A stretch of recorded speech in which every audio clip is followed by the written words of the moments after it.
Une étude sur le cancer du poumon effectuée dans la région Centre-Val de Loire. On en parle avec le docteur Éric Pichon, pneumo-oncologue à l'hôpital Bretonneau de Tours. RCF en Berry, Hugo Sastre.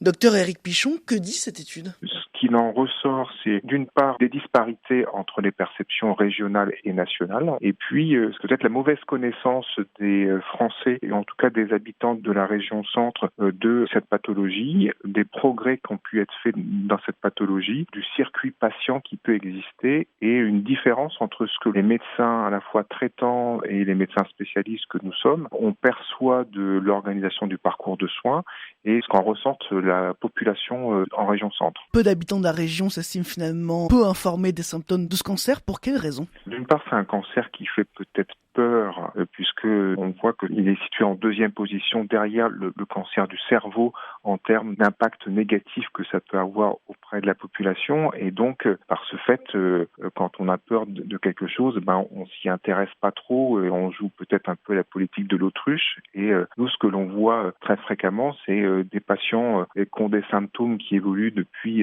des semaines, voire des mois et des mois, où le patient pensait qu'éventuellement il pouvait être atteint de cette pathologie, mais comme il en avait peur, il n'a pas consulté, ou alors tout simplement, effectivement, il n'en avait pas la connaissance. Et ça, c'est peut-être nous, notre rôle de médecin, de mieux informer de la population où on pensait qu'elle l'était. Les symptômes du cancer du poumon, c'est quoi exactement ? C'est le patient qui se met à cracher du sang. Tout symptôme, quel qu'il soit, qui est un peu traînant dans le temps, chez un patient qui fume, il faut évoquer un cancer bronchique, une perte de poids anormale, une fatigue inhabituelle, une toux qui traîne. Mais ça peut être bien d'autres choses, des douleurs, des maux de tête, la survenue d'une phlébite. Les symptômes qui révèlent le cancer du poumon, ils peuvent être très très diversifiés parce que le cancer du poumon peut toucher le poumon lui-même, mais malheureusement, comme c'est un organe profond, de temps en temps, il est révélé à un stade tardif de la maladie, au stade de métastase, et c'est les métastases qui se mettent à parler avant le cancer lui-même. 33% des habitants de la région estiment qu'il existe un centre de soins prenant en charge ce cancer, mais 87% des médecins estiment que la prise en charge du cancer est satisfaisante dans la région. Comment expliquer ce décalage ? Ça montre sûrement que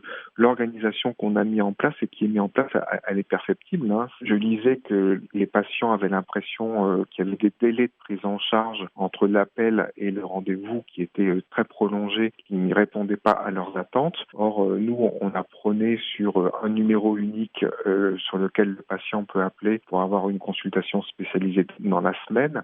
Ça, ce que je vois, c'est que les patients, ils n'en ont pas la connaissance. L'initiative de AstraZeneca dans le fait de concevoir cette enquête pour essayer d'améliorer les choses est peut-être bonne. C'est qu'effectivement, il y a une communication sûrement insuffisante auprès de la population sur le fait qu'il y a des centres, j'ai pas envie de dire de proximité, mais il y a un réseau régional qui est installé pour la prise en charge du cancer du poumon. Merci, docteur Éric Pichon. On rappelle que vous êtes pneumo-oncologue à l'hôpital Bretonneau de Tours. Vous nous parliez d'une étude sur le cancer du poumon effectuée dans la région Centre-Val de Loire.